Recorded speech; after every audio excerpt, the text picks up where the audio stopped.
Uh, what we're doing today is something different, and we'll have to kind of remember here, we spent the last 2 weeks on talking about conflict, racial prejudices, where we are in the world, and so on. And it was kind of an interlude into what we're discussing. There's some connections, but the reason we did that was because that kind of seminar was happening. And wanted to take advantage of the opportunity. But what we're discussing, if you can remember back, was the book of Ruth. And it's in, if you remember, the framework of our series is on Gentiles in the Old Testament, right? Where all these Gentiles, it's one of the big things Jesus does when he shows up is he talks about the kingdom of God a lot, but very frequently he doesn't really change what the kingdom of God is. He changes who can be part of it, right? He makes it a lot bigger. And we're going to, as we've been discussing, we've been talking about, there were already hints of that occurring as in the Old Testament itself. To begin today, Pastor Mike, I see you're here. Would you open in prayer for us? Glad to. The Lord be with you. And also with you. Let's take a deep breath, knowing that our God is in every breath that we take, in every thought that we think. So both in respiration and in inspiration, God is present. But God is also in everything that we do. Perspiration. So let's just think about that God's Spirit is with us in all sorts of ways, in all that we do. And let's just be mindful of how then do we both feel that Spirit and live our lives into that Spirit.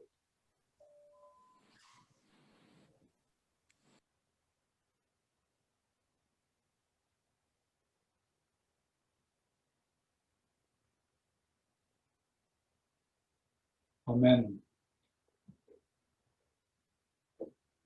Thank you, Pastor. All right, so let's, because it's been a few weeks, let's review what the whole book of Ruth is about here.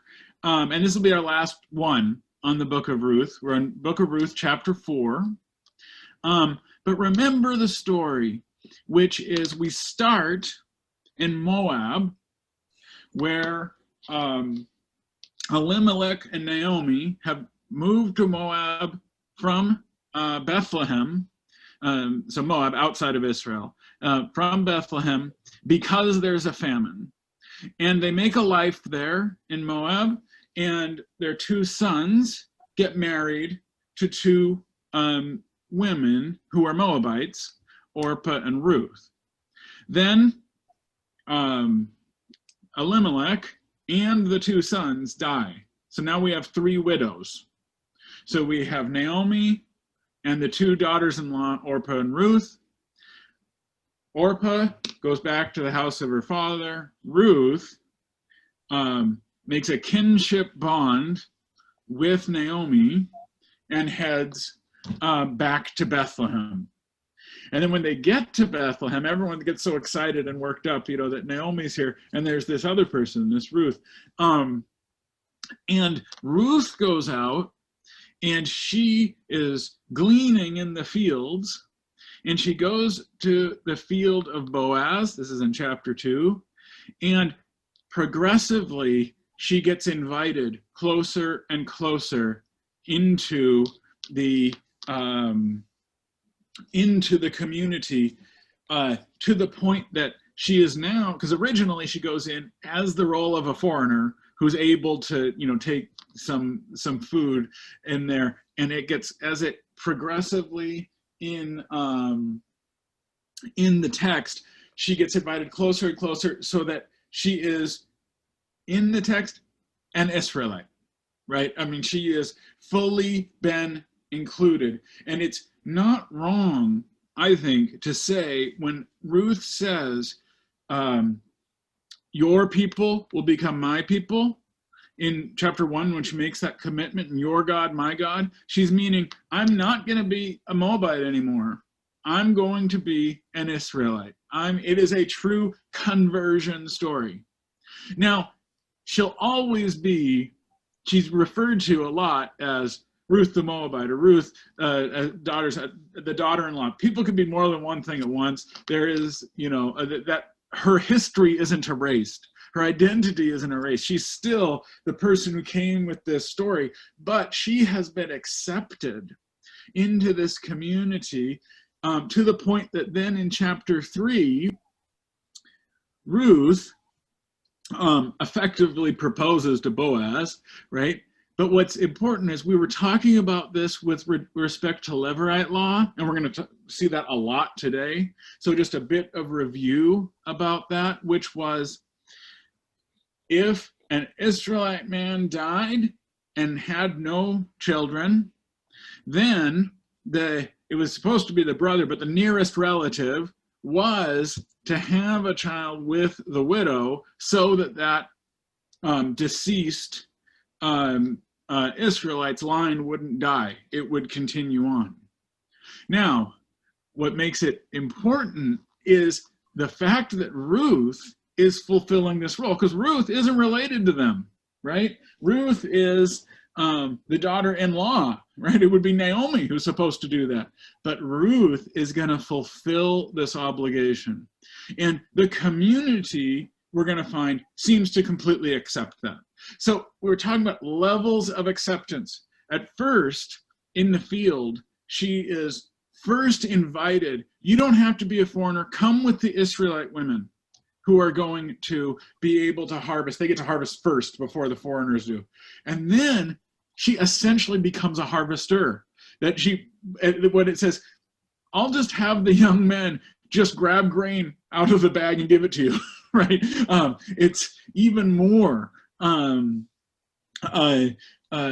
closer beyond where the young women were. And then, of course, we saw in Ruth chapter 3, when she kind of proposes to Boaz, Boaz gives her just a whole portion of grain. Like, it's, this is something more than the harvesters, right?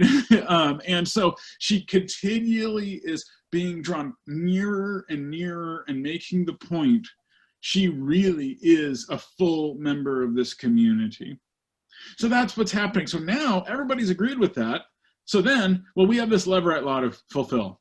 So we've got to fulfill it, right? So we got to go figure this out. And that's what we're going to see. And Boaz has promised, Boaz in chapter 3 has promised, I will fill this role for you, but there is somebody closer in kinship than I am, and we have to go work with that individual first. But I'm going to promise you, Ruth, that that this will be done, right? This will be taken care of. Okay, before we do anything new, any thoughts or questions thinking through this whole text as we've kind of been looking at it?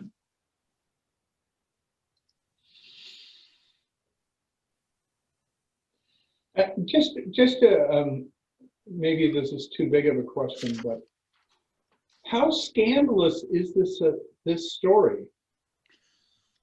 Because on one side, if we go back to Ezra and Nehemiah, and if these texts are being written at about the same time, this is a pretty, this is a scandalous story.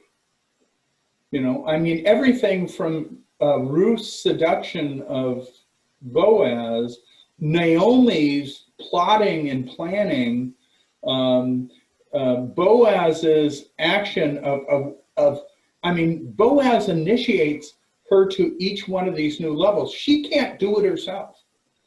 Somebody outside the system has to do that. So at least on one side, this would seem like a pretty scandalous story. And was there a reaction to this as this gets incorporated into the whole salvation narrative for the Jews. I don't know. I just keep thinking about this as a scandalous story that's kind of fun, but it's pretty interesting. So I'll mute myself. I think it is. I think it is absolutely a scandalous story. First and foremost, I think Ezra, Nehemiah, and Ruth are written almost in response to each other. You know, I mean, whether or not, you know, which comes first and so forth, I don't think we can know. But I think this was saying to all of those who clearly it was a big movement, saying that all those foreign wives have to leave because you're different than us. It's simply saying you're wrong, that you can do this. This is possible, right? I mean, that people can be incorporated into our identities and we can still hold our identities. That's one of, I think, the critical points to this is that Ruth coming into this, it didn't bring all the things Ezra and Nehemiah said. I mean, think of Ezra and Nehemiah, it's thinking back to like Solomon and all his wives, and he said, well, then they built up all these other altars and so on, and that's what Ezra and Nehemiah says, you know, this is going to be idolatry. That doesn't happen. It just simply doesn't, you know, and I think what Ruth is trying to say, the book of Ruth is trying to say is, I'm not so sure it's so opposed. I'm not so sure that we have to be so radically different, you know, and I think Jonah did that in kind of a nice way, right? Saying all you people over in another place going to kind of have a sort of different relationship with God than us, and that's okay. But I think Ruth is just pushing it, just absolutely pushing it. Now, the point about was there response to this and so on, I don't know of that, but we don't know very much about the reception of the Old Testament. That is the period, the last books in the Old Testament, depending on who you ask, were written, you know, between 400 and 200 BC, and then we have basically nothing. We have some different things, but they're really different. We have a lot of literature that shows up, but they're really different kind of things until much, much later, you know, the turn of the millennium. So we just don't have much. We also don't have much about what the communities were like in when they came back from exile. There's not much archaeologically because they weren't much as far as the communities were there. So we're really kind of at a loss until we get to the period in which Jesus is alive. So there's something that's happened. The one thing we do know that once Jesus is alive, we have radical divisions in Judaism, right? And not just, there's always been conflict, but now settled parties, settled different sectarian groups, right? And with very different attitudes, and some of it does have to do with Gentiles. Others have to do with other things. But, you know, for example, the Qumran community where we found the Dead Sea Scrolls, there is absolutely no room for Gentiles, and there's not even room for most of the Israelites, frankly. You know, they are very exclusive. But then you take someone or another group, and actually the Pharisees were somewhat open. They were trying to be somewhat open in their own way. And then also in the literature we see in First Maccabees, it is critiquing another group who says they were making unions with the Gentiles and abandoning circumcision and so on. Now, the author doesn't like those people, but it shows they clearly were there, right? You know, I mean, and so there becomes this conflict. And I don't know if Ruth was part of that conversation or if Ruth is just being used by the groups who like it and other ones use Ezra and Nehemiah. You know, I mean, we know that happened a lot in, I know more about, you know, early Christianity, and that's what they would often do. You know, if they were in a community where they had a Jewish community, for example, would not really be very interested in reading Galatians, so they didn't. That was their way of solving it, And so the other thing that happened is sometimes they only would have certain books, but I mean that was part of it. So that's my first response. But I think the point you're making about this is a scandalous book, I think is true. I mean, all of the things happening in it would be shocking. We read it sometimes too much as like this cute little story, or even worse, we think of it as this love story or something. It's like, no, this was a shocking story. Almost every chapter is another thing, that's going to show up. And frankly, I think it's also pushing, what does this Levirate law have to do? I mean, there's only 2 cases in the whole Old Testament where it happens. This is one, and the other is Genesis 38, which I don't want to get into now, which is another absolutely nuts story. We don't have an example that I'm aware of, maybe someone knows, but that I'm aware of a normal Levirate law in action. They're always strange. And there might even be a criticism going on there as well. This structured law you have, it's weird, and you have to really think through what it means. And maybe saying, what's the deeper meaning here? What can you do with this? How could this be useful? And I think there's a lot of that. Okay, I was talking too much. Good. Any other thoughts generally or questions about the book of Ruth?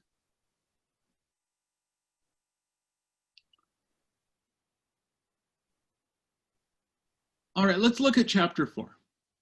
So I'm actually going to go ahead and read chapter 4, verses 1 to 6. And I'm using the New Revised Standard Version here. So it says, so no sooner had Boaz gone up to the gate and sat down there than the next of kin, of whom Boaz had spoken, came passing by. So Boaz said, come over, friend, sit down here. And he went over and sat down. Then Boaz took 10 men of the elders of the city and said, sit down here. So they sat down. He then said to the next of kin, Naomi, who has come back from the country of Moab, is selling the parcel of land that belonged to our kinsman Elimelech. So I thought I'd tell you of it and say, buy it in the presence of those sitting here and in the presence of the elders of my people. If you will redeem it, redeem it. But if you will not, tell me, so that I may know, for there is no one prior to you to redeem it, and I come after you. So he, that is this next of kin, says, I will redeem it. Then Boaz said, the day you acquire the field from the hand of Naomi, you're also acquiring Ruth the Moabite, the widow of the dead man, to maintain the dead man's name on his inheritance. At this, the next of kin said, I cannot redeem it for myself without damaging my own inheritance. Take my right of redemption yourself, for I can't redeem it. Okay, so it's a little complicated here, but just initial thoughts or responses to that?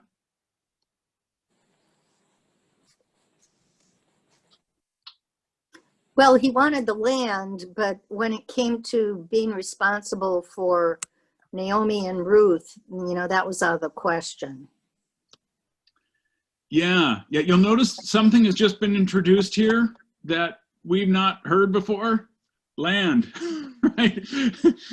Naomi apparently, remember she said, I'm coming back empty, but apparently she has some sort of land or title or something, right? And now this guy, who doesn't have a name, right, interestingly, it's just this next of kin. In fact, the Hebrew actually says something similar. I mean, if you're going to translate it literally, it's like such and such. Poloni alone is what it says. It doesn't mean hardly anything. And this anonymous guy, he's real interested in the inheritance. He doesn't turn out to be all that interested in everything that comes with it. Any other thoughts about this? Or questions?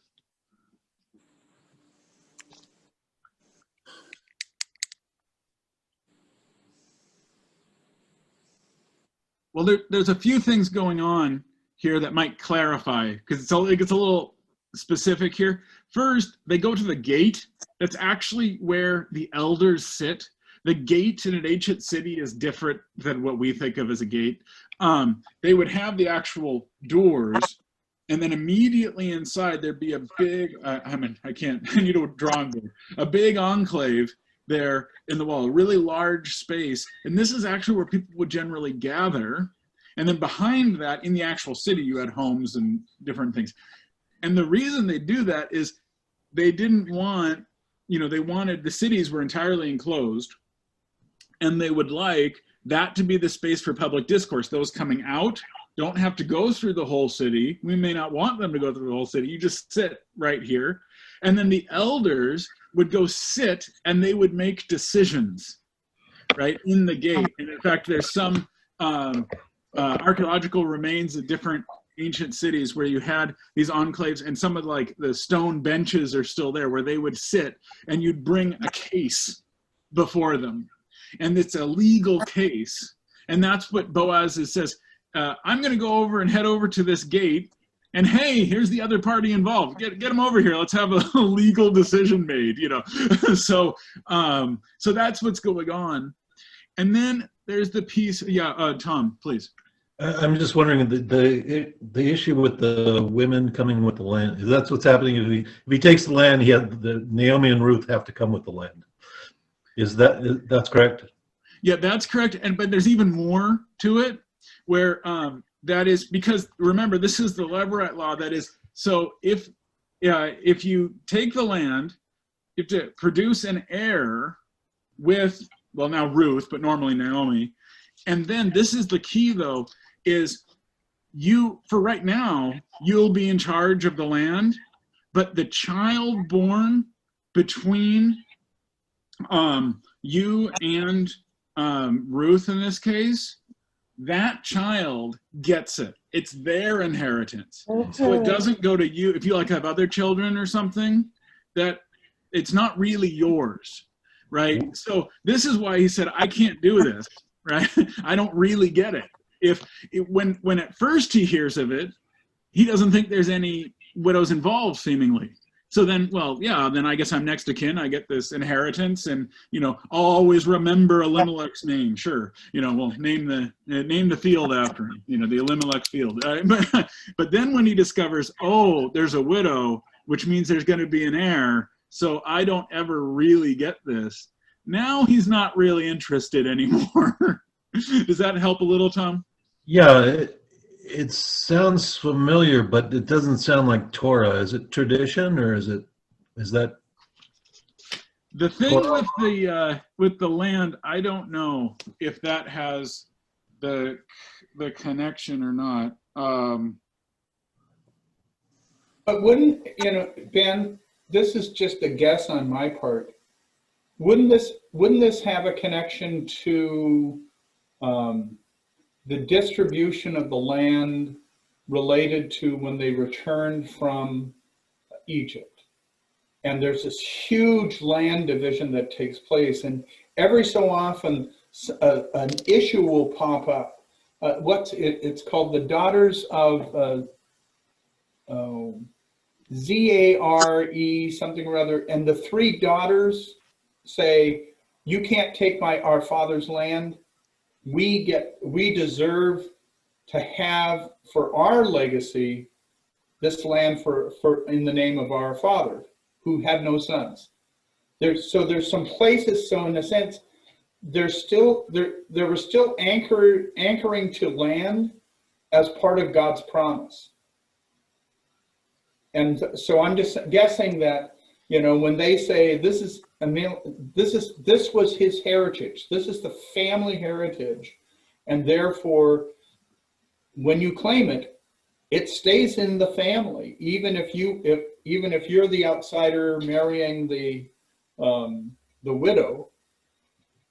I'm just thinking that it might have something to that land distribution issue tied to Judges, to Joshua and Judges and stuff. My study Bible here says it's tied to Deuteronomy, the law in Deuteronomy, but it's more of an inference rather than explicit. Okay. In the Levirate law, that would be the case. It'd be definitely inferred. I like what you're saying, Pastor Mike, about this. It made me think of, and I don't have that off the top of my head what you're thinking of, but it made me think of the fundamental stability they saw in inheritance and land, like the Jubilee years, where all the title was supposed to go back to the traditional owners. Now, we actually don't have an example in the Old Testament where they did it, but that was the idea. Every 75 years, they were supposed to have this special thing. And the idea was to try to break up, if there was one dominant figure who was just taken over everything, kind of, and all debts would be forgiven and so on. So I wonder if there's something there about this idea of a sort of stability to these families. One quick point, by the way, is people are often surprised. Well, why did they leave if they had a place to be? Having land doesn't help you in the ancient world when there's a major famine, right? The land's not worth very much in that case. The same thing happened with Jacob, where they had to go to Egypt to get food. They had plenty of land. They're a powerful family, but it just that didn't necessarily help. Now it's assumed that's not the case. And remember, this whole thing's structured around harvest and frankly abundance. I think we've used that discussion many times. There's so much, everything is just producing so much. Well, of course I want more and more. But the idea of the land distribution is I like that a lot, but I don't know as much about it. That's great. Any other thoughts about this?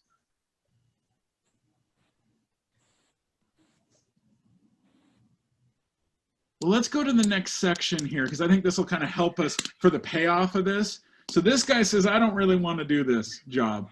And then in let's read,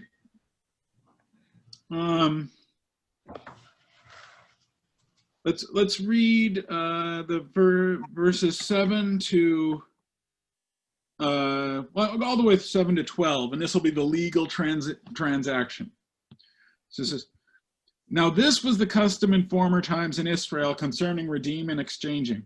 To confirm a transaction, the one took off a sandal and gave it to the other. This was the manner of attesting in Israel. So when the next of kin said to Boaz, acquire it for yourself, he took off his sandal. Then Boaz said to the elders and all the people, today you are witnesses that I have acquired from the hand of Naomi all that belonged to Elimelech and all that belonged to Chilion and Machlon.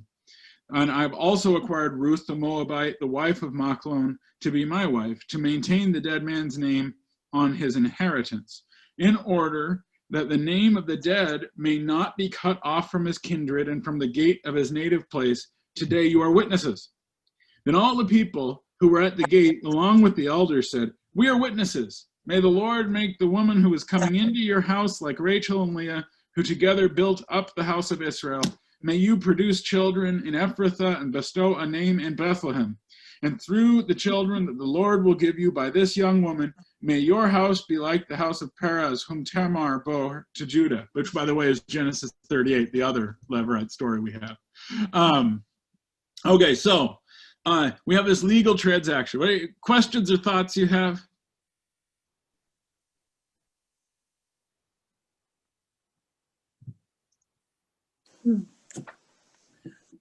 Well, first a note about this thing with the shoes.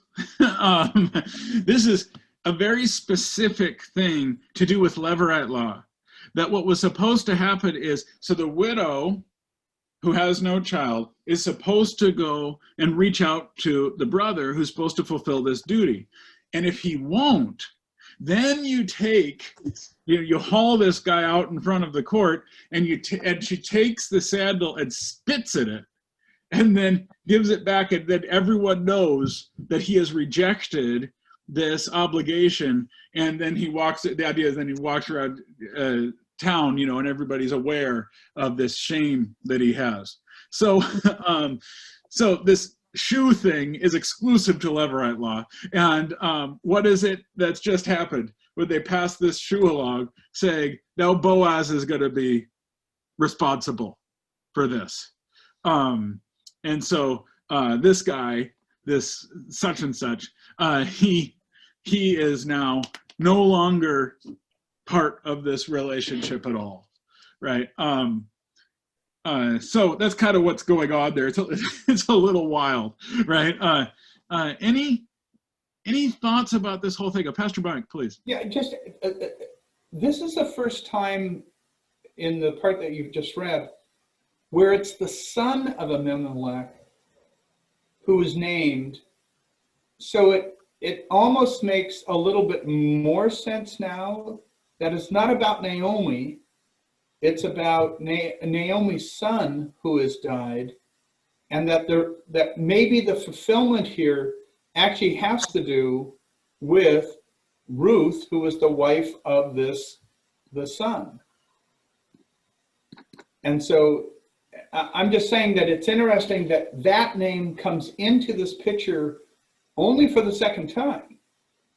Yeah. Am I wrong on that? No, you're absolutely right. And actually, this is the first time we know this is the one who was married to Ruth. Right. Because the first time it was Machlon and Chilion married to Ruth and Orpah, but it was not clear who goes with who, right?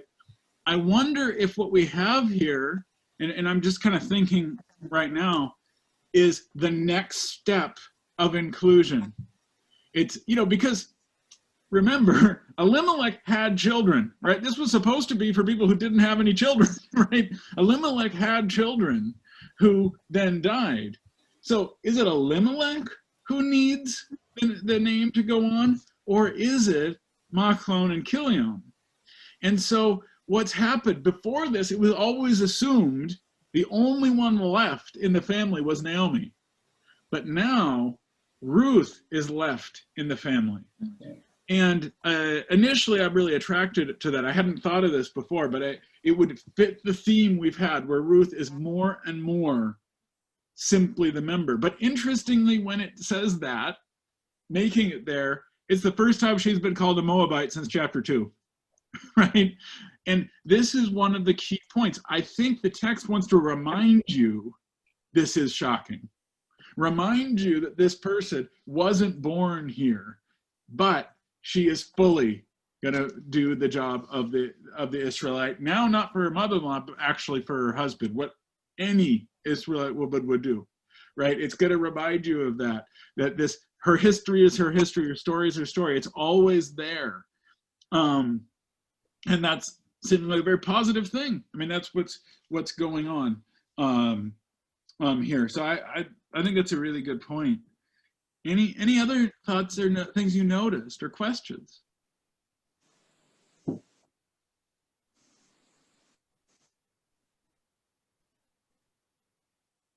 I'm just taken by how this is such a little story, so incidental. It's like a little family, a widow, just a nothing thing, and you read on, and this is how we get the Messiah.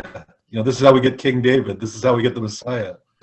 This is the family line, And then it's another thing is also it's kind of one of the little stories that foreshadows the inclusiveness of the church.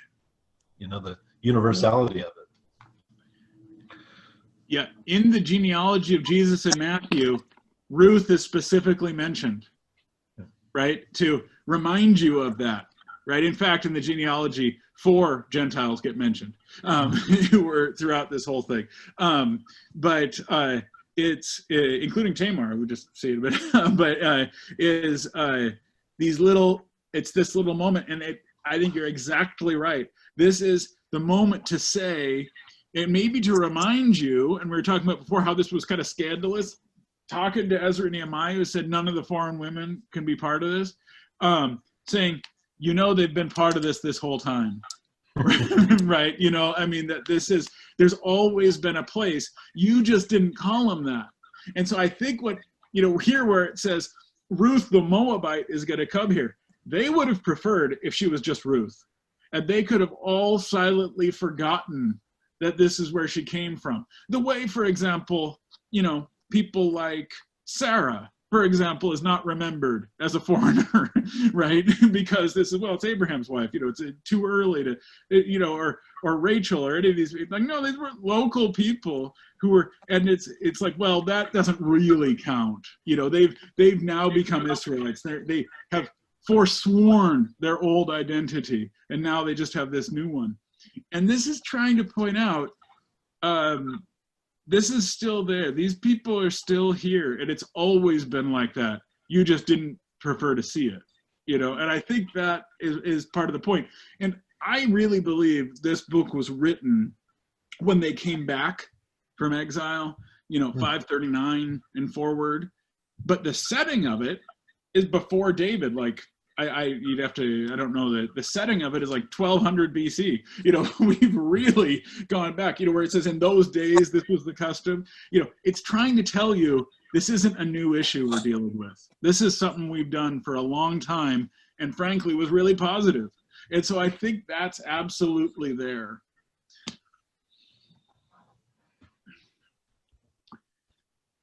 And I think that the fact that, and you guys can go look at Genesis 38 yourself, it's a wild story. Maybe we'll talk about it at some point. But when it specifically mentions it, it's mentioning it to say, you know, this works. This whole process worked. Genesis 38 is also this little story kind of out in the middle of nowhere. And that it has very beneficial effects for the future. But that's going to be exactly the point here. Let's actually read verse 13 to 17 here. And this will be, well, actually, we'll go ahead and read to the end of the book here. There's not much else after that. So beginning chapter 4, verse 13. So Boaz took Ruth, and she became his wife. When they came together, the Lord made her conceive, and she bore a son. Then the women said to Naomi, "Blessed be the Lord, who has not left you this day without next of kin, and may his name be renowned in Israel. He shall be to you a restorer of life and a nourisher of your old age. For your daughter-in-law who loves you, who is more to you than 7 sons, has borne him." Then Naomi took the child and laid him in her bosom and became his nurse. The women of the neighborhood gave him a name, saying, "A son has been born to Naomi." They named him Obed. He became the father of Jesse, the father of David. And now these are the descendants of Perez. Perez became father of Hezron, Hezron of Ram, Ram of Aminadab, Aminadab of Nachshon, Nachshon of Solomon, Solomon of Boaz, Boaz of Obed, Obed of Jesse, and Jesse of David. So aside from the little genealogy at the end, which we could talk about if you wanted, but this piece where now Naomi gets brought back and so forth. What strikes you about this, or what questions do you have?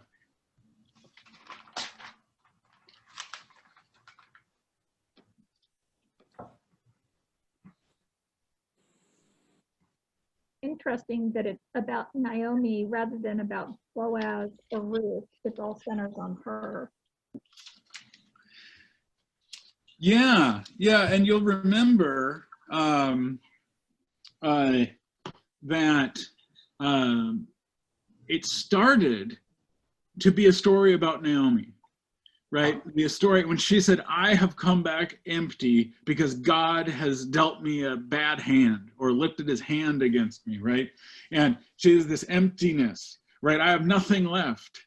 And then it circles back to Naomi. And I think the key thing is verse 15, "For your daughter-in-law who loves you is more to you than 7 sons," right? You know, this idea of the abundance that's here. And there's always this back and forth. Is this a story about Ruth or a story about Naomi? I think the answer is kind of yes. You know, I mean, in the way that it's set up. It's a good point, though. Other things that strike you? I would just like to go back to what we were talking about earlier, and I only do this because I'll forget it if I wait. But the inclusion that we see talked about in the Old Testament, we see repeated again when Jesus is born, and what it's teaching us about inclusion today, especially when there's so much divisiveness regarding that. So anyway, just kind of brings it back to today for me. Yeah, I think so. And, you know, maybe we could talk about this a little bit because, of course, this is a particular approach to inclusion. But, you know, it's like, you know, marrying in, you know, kind of thing. But, you know, it was also in Israel not set up to allow for inclusion. This was finding very creative space where there really wasn't much space. That is, I mean, you look at Ezra and Nehemiah, and they just said they looked at this and they couldn't find anywhere where they really thought that it made sense to include all these other people. They just didn't. And here we have saying there is space, but you do need to do some looking. You do need to do some work figuring out what that could be, you know. And I think that that's a really important lesson in this structure. Other thoughts about that? Because I think that's what we want to be thinking about the whole book of Ruth.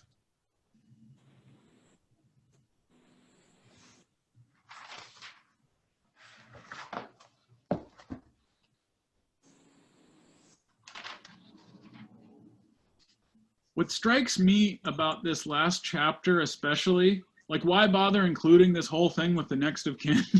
You know, you didn't need that for the story especially, except that it really shows Boaz here, but the entire community, they're the ones reaching out to do this. Yes, Ruth and Naomi have a real active part, but Boaz is the one who sees Ruth in the field and says, you can go in, and invites further and further, closer and closer to this thing.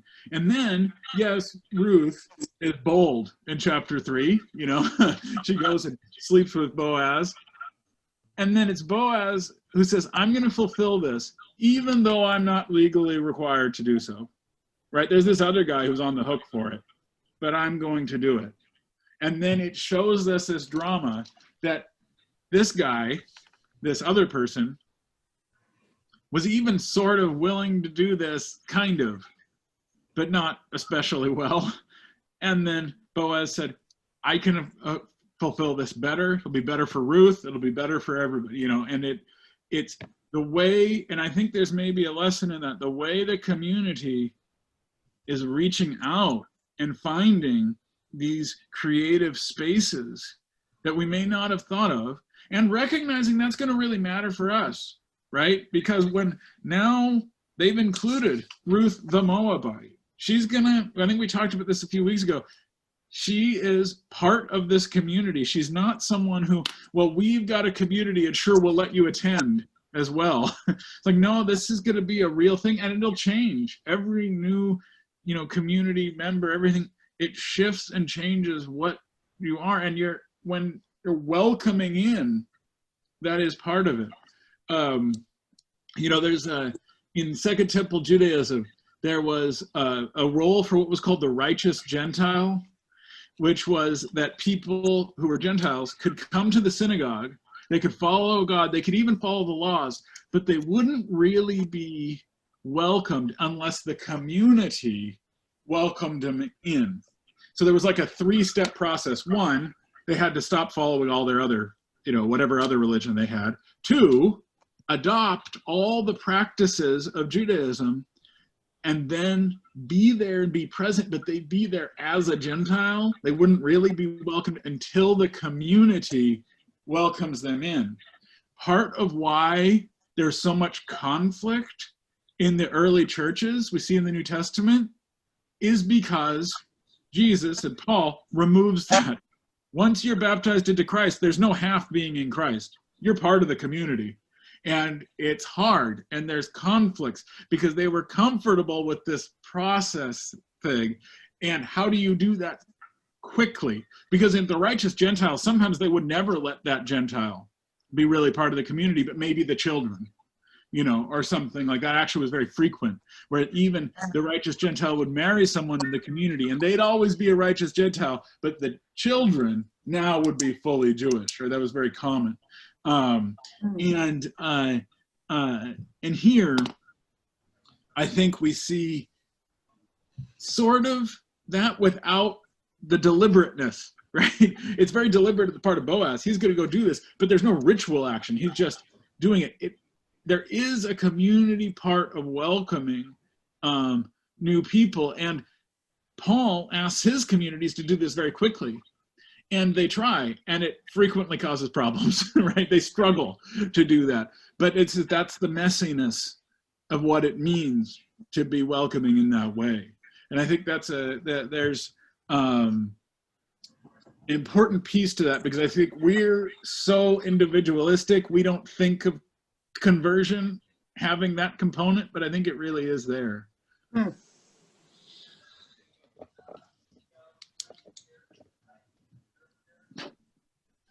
Any other thoughts about this, or the whole book of Ruth, really, or any of this discussion?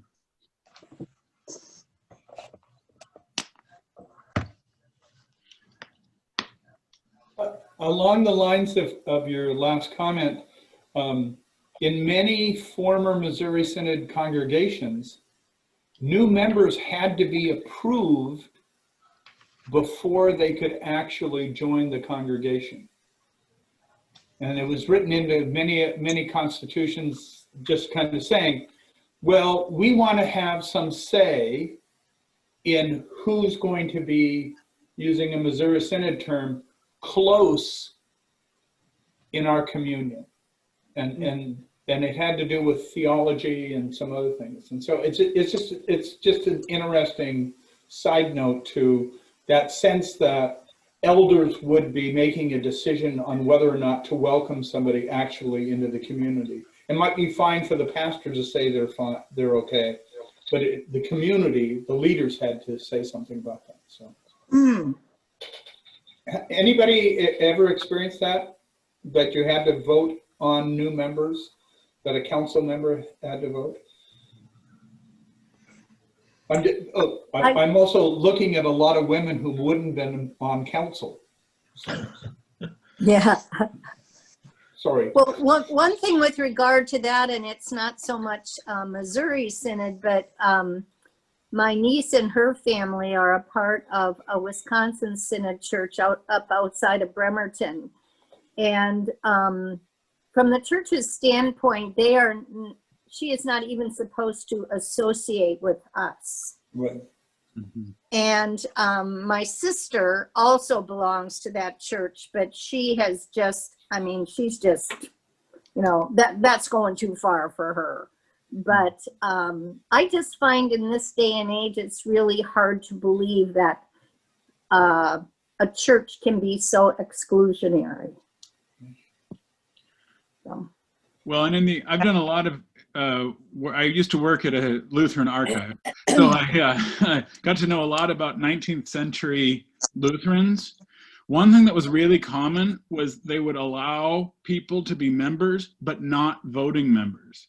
The number of actual people who could vote was much smaller than, one is women couldn't, but also even men, it was a much smaller group. So it was like they created yet another kind of barrier. Well, you can be here and you could attend and you could do these things and you could sort of be a member, but not an important one, right? And so that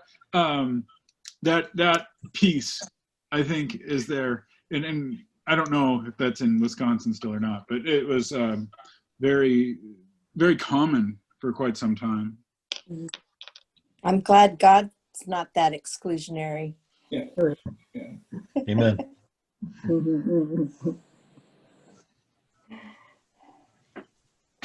There's a Wisconsin synod up here I attended one time. It was in Beaverton, but it was quite exclusionary. You were welcome the first time. Oh. All right. Well, I hope you've enjoyed this exploration through the book of Ruth. We will, I have to be gone the next 2 weeks. So next week, Pastor Mike is going to talk about 3rd Isaiah, and he could lead you in that conversation. And then Deacon Laura is going to lead on the Gospel of Matthew the following week. Should be really valuable. So hope you enjoy it. I'm taking classes through PLTS, so I have to be. I'm online. I'm not going anywhere, but I have to be busy during that time. Pastor Mike, any announcements that need to be made? Just a couple. One would be is we actually have very few people who have signed up for in-person worship. So if people have an interest in doing that, we encourage you to put your name for the lottery. One of the things that we've done is we've actually taken 12 pews out of the worship space so that we are appropriately social distanced, and we've removed the temptation of other places to sit. But please consider that, because we'd love to have as many people that can come. Let's see. Oh, just a quick reminder, you should have received your giving plan form. And if you can return those in the next 10 days, that would be most helpful. And so please consider that. It really does, just so people are aware, and I'll say this on Sunday, for Sunday too, is that it really helps us do our job in terms of planning and budgeting. It may not seem like a huge deal, but it really helps. And so please consider that. I think those are the big ones. High tea and happy hour. Tomorrow we're going to be talking about local elections and ballot measures. Just kind of talking through them one by one. Bring your voter's guide to the conversation. We just thought it would be helpful. We're not going to say who should vote for whom or what, as much as clarifying different people's positions on this. So has everybody gotten their ballot? Has everybody gotten their ballot? I yet? still haven't gotten my ballot. No, we just got in Portland. We just got our the voter's guide. The second voter's guide. Yeah. Mm. So. Well, and Ben, I would like to thank you so much for this time. I know I had to miss several, but I have really, really, really enjoyed this. And I'm grateful for all of your knowledge and how you add to it. Yeah. Well, thanks. Yeah. It's a joy for me to do, and I'll be back. I just have to be gone for 2 weeks, but I'll be back after that. So, yeah, you're not quite rid of me yet. No, I just meant so much the book of Ruth. I really enjoyed Ruth. Okay. All right. Would anyone like to volunteer to close us in prayer?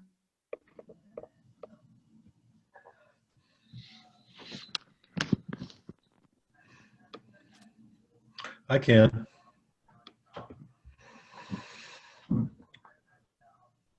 Lord, we thank you for this time. We thank you for your word, and we thank you for this teaching.